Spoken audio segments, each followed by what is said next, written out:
Hi అండి. Welcome back to our channel. ఈరోజు నేను వీడియో వచ్చేసి సొరకాయ బజ్జీ అయితే చేస్తున్నాను. సొరకాయ బజ్జీ అయితే మీలో ఎంతమందికి తెలుసో కామెంట్ బాక్స్లో అయితే కామెంట్ చేయండి. ఇక్కడ సొరకాయతోటి ఎన్నో రకాల రెసిపీస్ అయితే చేస్తూ ఉంటారు కదా. ఈరోజైతే నేను సొరకాయ బజ్జీ అయితే ప్రిపేర్ చేస్తున్నాను. సొరకాయ బజ్జీ ఏ విధంగా ప్రిపేర్ చేసుకోవాలి అంటే, ముందుగా సొరకాయ ముక్కలన్నీ కూడా మనం పైనంతా పొట్టు తీసేసుకొని సొరకాయ ముక్కల్ని కట్ చేసుకోవాలి.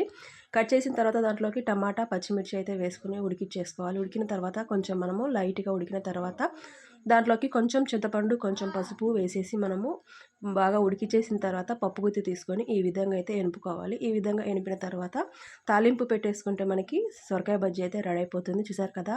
సొరకాయ బజ్జీ అయితే ఈ మాదిరిగా అయితే ఉంటుంది. మనము ఎండు కారం వేయకుండా పచ్చిమిర్చి అయితే వేసాం కదా, టేస్ట్ అయితే చాలా బాగుంటుంది. తప్పకుండా మీరైతే ఈ విధంగా ఒకసారి ట్రై చేసి ఏ విధంగా ఉందనేసి కామెంట్ బాక్స్లో కామెంట్ చేయండి.